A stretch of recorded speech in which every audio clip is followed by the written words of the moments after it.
বাবু কি ধূলা ৰাস্তাবিলাক মানে ইমান ধূলা হৈছে নহয় আনছিলোহে নতুন চাইকেল খাম লেতেৰাই হ'ল দে বজাৰ পৰা আহি চাফা ওলাব হেৰি অ শুনছা না মোনাখন লৈ আহ মই বজাৰ যাওঁ দেৰি হৈছে গাইছো ৰ মোনা সেইখন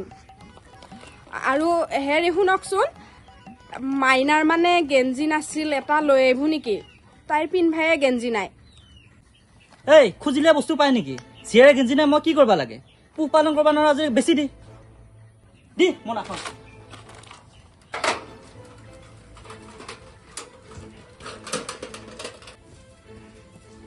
ইফালে তই চলিটো বজাৰত গেছিলে তোৰ একে ইটো লাগে সিটো লাগে শেষে নহয় নেকি তাৰ কি টকা গাছ লাগছি আৰু কি চিয়াৰে কি খাব পোৱা নাই নে পিন্ধিব পোৱা নাই বস্তু লাগা হ'ল যে তোৰ মই বেলেগ একো আনবা দিয়া নাই নহয় মা মইনাৰ কাৰণে এটা গেঞ্জিহে আনবা দিছো তাইৰ পিন্ধায়ে গেঞ্জি নাই তাই কি কাপোৰ নহয় হ'ল নেকি হে লিখিৰা হ'ল হয় ৰকমে ৰকমে আনি দিলো হয় চিয়া মানুহ কিহৰ কাপোৰ লাগে মা তাই বেলেগ চিয়াৰ নিচিনাকে একো ফেচিলিটি পোৱা নাই তাইক মই বহুত কষ্ট কৰি ডাঙৰ কৰিয়ে আজি 2.5 বছৰীয়া হাজিলো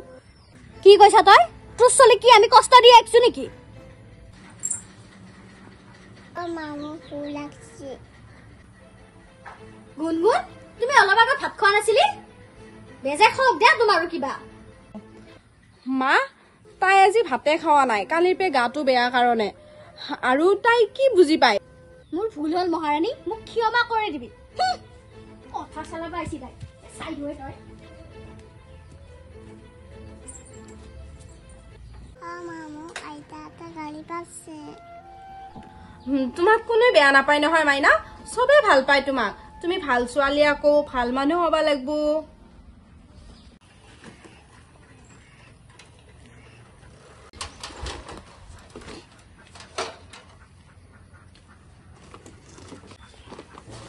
ঐ কি বহি আছা ভাত দি মোক ভোক লাগছে মই ভাত বনোৱায়ে নাই মাইনাৰ গাটো বৰ বেয়া তাইৰ লগতে লাগি আছো মই ঐ তই আঁতৰ হৈ মোৰ ওচৰপে তোৰ মোক চাবা ইচ্ছা নহয় আহিছে ভাত বনোৱাৰ কথা কবা আহিছা চলিটোৰ খাবা লৈছা নে একবাৰ ৰাতিপুৱাৰ পে চলিটোৰ জ্বৰত কিনকে আছে ভাত খোৱা নাই নিজৰ খাওয়াটোৱে চিন্তা কৰছা চলিৰ কথা চিন্তা কৰবা সময় নাই কি তোৰ বেজাই মুখে মাকিয়া মাছা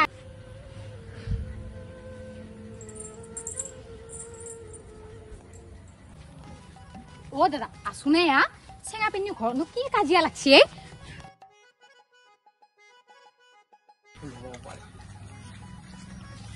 ও চেঙা পিন্নি বাই কিনো হৈছে তো ঘৰ ইমান ঘুৰা ঘুৰি লাগি আছে দেখোন অনিতা দেখোন অ নকবি দে দেখি আমাৰ ঘৰৰ কথা জানেহে দেখোন আমাৰ ঘৰখনত লিগিয়া চলি এটা নাই হয় লিকিয়া এটা লাগে অৱশ্যে অ তো তহঁতৰ সম্পত্তি খাৱাৰ দেখোন কোনোৱে নাই চিয়া চলিহে জন্ম পালা পিছে থকাকে ৰাখবা লাগবো সেইগিলাক ভাবি ভাবি আমাৰ পগলাহান হৈছোৱে আৰু আমাৰ বাপাও পগলাহান হৈছে ইমান হেঁপাহ আছিল এটা লিখিয়া চলি হ'ব বুলি ঐ তোৰ আকৌ পগলা হবা লাগা কি হলে সেকেন্ড চান্স আছে নহয় থাকিলিতো ভালে আছিলে এই বুঢ়ী পাতিৰ সন্তান জন্ম দিয়া দ্বিতীয়বাৰ ক্ষমতা নাই আৰু জীৱনটো বহুত দুখে কিনো কমা আৰু পাতৱে দেহি অ খুৰী কেতিয়া আহিছে খালো চা অ এইটো লওক আপোনাৰ ল'ৰাটোক দিবি কি আনছ বাপা এতে এই বজাৰত গৈছিলো বজাৰৰ পৰা আপেল কেইটামান লৈ আহিলো এই আমাৰ ছোৱালীটোক লাগি বুলি এই আপোনাৰ ল'ৰাটোকে দিবি লৈ যাওক অ দে দে ভালে হৈছে আমাৰ বাপাই এনেও আপেল খাই ভাল পায় অ মামা আপেল খাম আপেল খাবি ৰ মই দি আছো ৰ অ ইয়াতে থৈছিলো দেখোন এই আপেলটো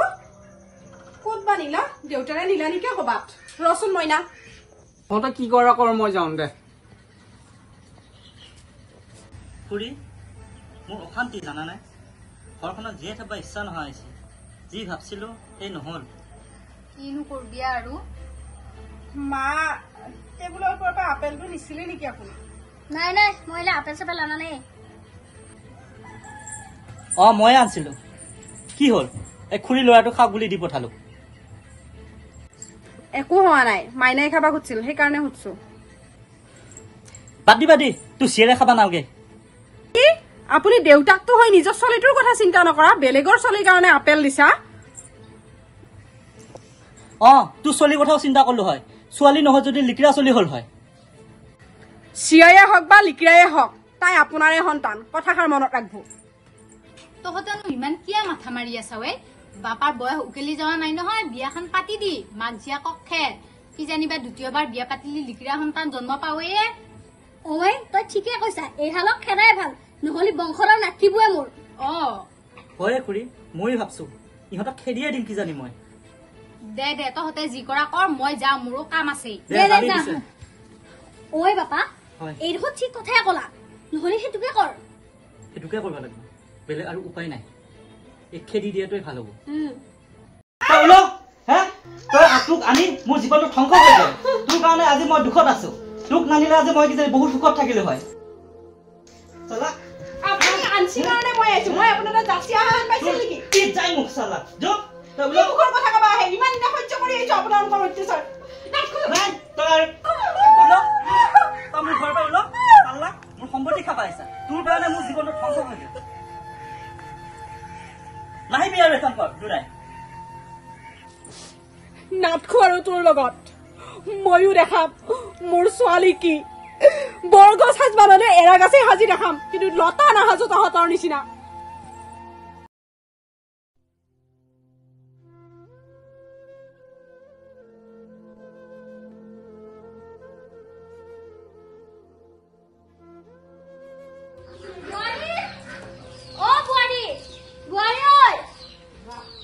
গায়ত্ৰী গায়ত্ৰী বোৱাৰী বোৱাৰী অ বোৱাৰী অ গায়ত্ৰী গায়ত্ৰী কি হ'ল আপোনালোকৰ অ বোৱাৰী আমাৰ মাফ কৰি দিয়ে তই মাফ আৰু আপোনালোকৰ নিচিনা মানুহক এয়া কেতিয়াও সম্ভৱেই নহয় অ বোৱাৰী আমাৰ বহুত ডাঙৰ ভুল হলে আমাক পাৰা যদি ক্ষমা কৰি দিবি গায়ত্ৰী আমাৰ গুণগুণ ক'ত আমাৰ গুণগুণ নহয় তাই মোৰ গুণগুণ অকল মোৰ গুণগুণ এতিয়া গুণগুণ IPS হ'ল মই আপোনাক সেইদিনাই কৈ আহিছিলো বৰগাছ হবা নলেও তাইক এৰা গাছেই সাজিম কেতিয়াও লতা নাসাজো গতিকে মই তাইক লতা সাজা নাই বৰগছেই সাজিলো হা আমাৰ গুণগুণ IPS হ'ল আকৌ কৈছো আমাৰ নহয় তাই অকল মোৰহে গুণগুণ গায়ত্ৰীৰ গুণগুণ এতিয়া আপোনালোক যাব পাৰে গায়ত্ৰী অ গায়ত্ৰী নাযাবিচোন আমাৰ বহুত ডাঙৰ ভুল হলে তোক আৰু নাতিনীক আমি সেনেকুৱা কৰিব লগা নাছিলো অ বাপা আমাৰ বোলে নাতিনী IPS অফিচাৰ হ'ল আমাৰ এটা খৰবাৰী নাই আমাক ইয়াতে স্থান দি অ গায়ত্ৰী কি আমি ল'ৰা সন্তান বিচাৰি পালে দ্বিতীয় বিবাহ কৰালো বাপাৰ আৰু আমাৰ এই অৱস্থা হৈছে এতিয়া অ গায়ত্ৰী আমাক ৰাখ ইয়াতে নহ'লে আমি ক'ত থাকিম গায়ত্ৰী কি আপোনালোকক এতিয়া ল'ৰা সন্তানে নাৰাখিলা নেকি মোক কিন্তু মোৰ ছোৱালী সন্তানে বহুত আলাসত ৰাখছি আৰু মা আপোনাক এটা কথা কওঁ নাৰী হৈ আপুনি নাৰীৰ মূল্য বুজি নাপালে যেতিয়া আপোনাৰ নিচিনা সমাজৰ অপদাৰ্থ জীয়াই থকাৰ কোনো অধিকাৰো নাই আৰু আপোনাক এতিয়া ল'ৰা সন্তানেহে ৰাখিব লাগিছিল আপুনি মোৰ ওচৰত কিয় আহিছিল এটা সময়ত আপুনি ভাবি চাইছিল নে এই 2 বছৰীয়া অকমানি ছোৱালীটোলৈ মই ক'ত যাম কি খাম মই তাইক কেনেকৈ ডাঙৰ কৰিম কিমান কষ্টত মই তাইক ডাঙৰ কৰিছো একমাত্ৰ মইহে জানো আৰু ভগৱানে জানে আপোনালোকৰ নিচিনা মানুহৰ কাৰণে এইখন ঘৰত কোনো স্থান নাই আপোনালোক যাব পাৰে আৰু শুন এইখন দেশত যদি নাৰীক সন্মান কৰা নহয় নাৰীক মৰ্যাদা দিয়া নহয় তেনেকুৱা মানুহক কোনো ক্ষমাও কৰা নহয় গতিকে আপোনালোক যাব পাৰে মই হাত জোৰ কৰিছো যো বাবা যো মা ইয়া পাপৰ ফল আমাৰ খুবিবাই লাগব যো